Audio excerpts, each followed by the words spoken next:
Greetings and welcome to the Prime Directive. I'm your host Jefficho. My co-host, as always, Lord Christopher. Lord Christopher, what did you think of this episode? Absolutely outstanding. Yes.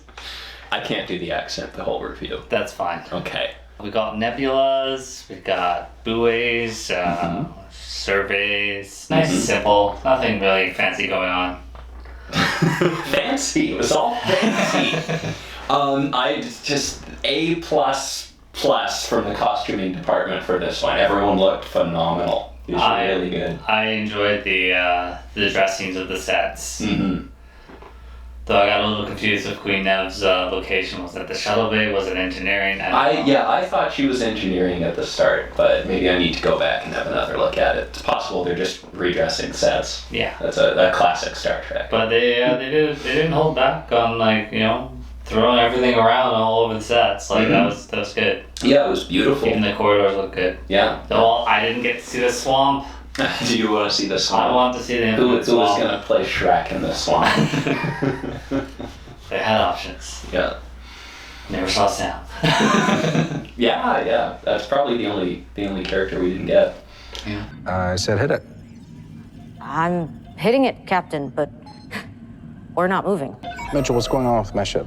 All systems are in the green, sir, but we're frozen in place. Yeah, Mbanga's reading story to his daughter again. Mm-hmm. She's like, oh, that ending sucks. I want this to happen. Yeah. And he's just like, well, go back, because you're dying really fast now. Why didn't they ride the eagles into Mordor? Shut up, kid. Yeah, Jesus. A lot of plot holes in his story, Dad. Yeah. Gets called to the bridge after some explosion happens in his face because he's working too hard, and you know. Which surprisingly went nowhere. Yeah, I assume that's why he was hallucinating. I thought that was going to be the reason the entity didn't get to him, because whatever he mixed had done something to him. Yeah. But no, it was just because I guess the kid wanted to see what he'd do. It was because he had a connection to his kid. She wanted Dad to have fun. Yeah.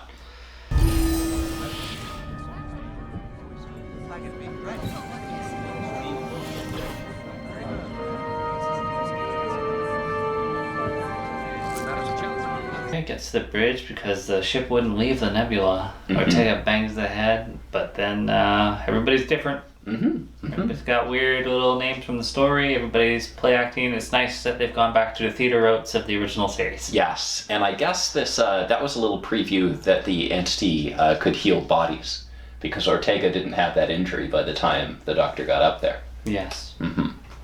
She can also kill bodies, Chris, but we'll get there. Yeah. I feel this episode's not going to be that popular with the fans because Pike's hair was parted differently. Yeah, his hair was strictly worse. Yeah. But he was still fantastic. I've seen people say before, but just his little facial movements, like the way he can express himself with these small expressions is wonderful. And seeing him as the, pathetic sort of conniving coward court person was wonderful. Yeah. It's like, what do you want from me, Queen Nev? Your loyalty. Absolutely. No problem. Sides anytime. Unhand me, you brute! Ow! No! I'm too young to die. Ow. Please, I beg you, spare me. Everybody put a character, Hammer, didn't get taken over because he has telepathic abilities, Chris. I feel like maybe Spock shouldn't have been taken over too if that was the case, but I guess we'll allow it. I guess. Yeah. They both have telepathic abilities. They both could be wizards. They both were. They both, and even the Nebula knows Spock has a bunch of secret siblings. Yeah. Even Mitchell got to do some stuff. She was like the leader of the Crimson Guards. It's nice to see your secondary characters get a little bit more to do. Yeah, I've been asking for more Hammer, and we got lots this episode. Yeah, well, you got some great A Hammer this episode. Yeah, absolutely. Abracadabra. We even got to see him have a little fun. I didn't know if we'd ever see him have fun. Yeah. I woke up and he doesn't remember any of the fun. There you go. That's why it's excused. Yeah. What would a human magician say? Abracadabra. Abracadabra. I like it. Don't look, it'll blind you. What about you? I am a wizard. I think the standout casting was La'an, though. That was phenomenal. Yeah, my girl looked amazing. Yeah. I was very, very pleased. I think I read that the princess's dog was actually the actress's dog, but I think this raises the question as to, does La'an have a pet on board? Is it a dog, or is it some sort of angry monster that just looked like a dog? I just can't picture her with an animal after living among animals. Yeah, maybe. And almost dying. I just think anything would be a little frightening. I like the idea that she has a little puppy in her quarters, and she gets home, after a long day of yelling at ensigns and being angry and just being like, who's the little puppy? Yeah, never been to her quarters, sorry. Mm-hmm. She's obsessed with the Mercury Stone. She thinks I have it. Her Crimson Guard captured my throne and imprisoned my subjects. I mean, I scarcely escaped with my life, not to mention my poor little Wanda. We got to see Nurse Chapel. Yeah. I liked her little outfit. She was like a witch. Yeah, I mean, Witch doctor. I couldn't figure out exactly. Yeah, she was like the witch in the forest or whatever, or something like that. But again, phenomenal. Everyone's outfit was phenomenal. And sickbay looked really good. I liked in Vegas, it's like, there's nothing wrong with me, but there's lots wrong with you. Dopamine levels are high on everybody but him, of course. Mm-hmm. And what does your device say of me? It seems your dopamine levels are highly elevated. Dopamine. Let me check, and she's using her sorcerer ways or witch doctor ways. Yeah. You're troubled. Why didn't you come to me sooner? I could have given you a lobotomy back here. There you go. Yeah, we gather around the ship, go through tunnels and stuff. The Jeffries tubes, as always, is the way. Yep, that's the one Jeffries tube. Yeah. Meg could have been like, yeah, that makes sense. Yeah. Always the Jeffries tube. Yeah, he did a good job of playing the character and like playing himself. Mm-hmm. I enjoyed it. Yeah, it didn't take him too long to figure out what was going on. Yeah. Yeah. And then when he realized eventually, it's like, wait, no, that's what my daughter always thought. Like, these two characters should, like, work together and stuff. Mm-hmm. So then we realized it's all from the daughter. So he goes to sickbay. Daughter's not in a transport buffer. She's in his quarters, Chris. Yep. Get a little conflict. We got Unez, the huntress, shooting arrows. Yep. And then Hammer beams away the bad guys. I thought that was when he was having too much of a good time. Yeah. Send you away to a dark realm. To the shadow Spock's just realm. like, that doesn't exist, he's bluffing. Yeah. Oh shit. Yeah. I think it would, I don't know. I would have liked him to see just beam the queen away and have everyone else run. Because it's like, oh shit, he's a wizard, but whatever. Alright, and then Spock would be like, impressed, brother. Still gonna run. Yeah. Yeah. I still want to see that swamp. What would they have used for it, Chris? I don't know what the swamp would have been. Maybe there's like a giant bathhouse on the Enterprise. Oh, maybe cetacean ops. Yeah. We gotta have. Is there a cetacean ops on this Enterprise? Probably not. I think that's more of a D. Maybe. When I probed your ship, I felt her imprisoned in your machine. I sensed her loneliness. It matched my own. I created this world for her.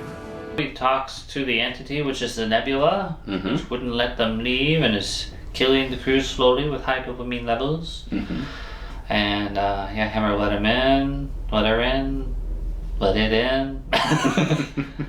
And she saved the kid's body. It's cured of cancer, but if and this was a pretty sudden choice that the doctor had to make, right? Yeah. This was pretty immediate, and it did feel a little off, especially, just trusting this decision to a child that almost certainly does not understand the consequences of the choice that she's making. But I think that was why, after like 2 seconds, we brought her back to be like, nope, everything's great. I'm real happy with my choice. Yeah. Because otherwise this would have, I think the tone would have been a little different. Well, we knew if the simulation ended that the cancer would return to the body and you'd have to put her back in a buffer. But you know what? Like his original plan, there are other cures out there. I thought that was the more logical thing.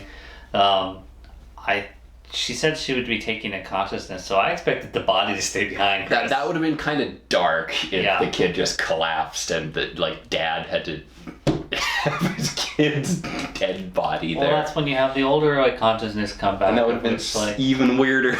it already was kind of weird. Why is she older now? Like, yeah, that's like shorthand I aged up, for. but like, yeah, that's you're just the shorthand for time consciousness. passing. You're just the consciousness. Yeah. You were right. I've been creating my own adventures. I wish I could tell you what I've seen. Seen? You just left. Moments for you have been years for me and Debra. Also, that like we probably couldn't have given that speech to an actual child, so that's part of it as well. What life experience is she getting? She's just telling stories. She's living in a holodeck, basically. Yeah. I do question how fulfilling that would actually be. For me? Yeah. Very. For anybody else? I don't know. Yeah. No, I thought that was kind of a really weird ending for it. Be like, I'll let my daughter die. Yeah, it was kind of sudden. Go with this alien that's being kind. How many times has an alien been kind and then been secretly evil? Come on. Yeah. Like, should we just be trusting this nebula? Yeah. I don't know. You never know what you're going to find in a nebula, I tell you. Mm-hmm. But yeah, it was a little odd coming off like this very goofy, very fun episode to suddenly it's like, you must choose whether your child lives or dies. Yeah. Who wrote this, Chris? Well, the story, the little book, was credited to Benny Russell. Yeah. Which is, of course, Captain Sisko's character from DS9, the story writer. Yeah, that's pretty cool. Yeah, so that's a fun little Easter egg there. We're going to try diplomacy.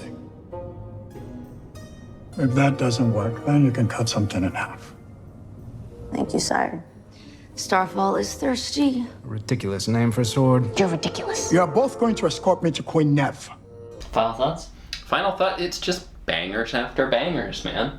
I'm gonna keep saying that. This was excellent. This was, a little bit of the Robin Hood from TNG, that kind of silliness. Everyone did a phenomenal job with their new characters. I had great time. Fantastic costuming. I'm just gonna sit here being really blown away with what they did with the sets and the costumes for the whole time. Yeah, loved it. Yeah, a lot of people stood out on this. Even Uhura, playing Queen Nev, just got to eat up scenery. And... Yeah, what a completely different character we're getting out of her. Excellent range. Yeah. For a moment, from everyone. Yeah. Hey, we got to see my girl could sing. Mm-hmm. If you should fall in battle, I will sing an epic song.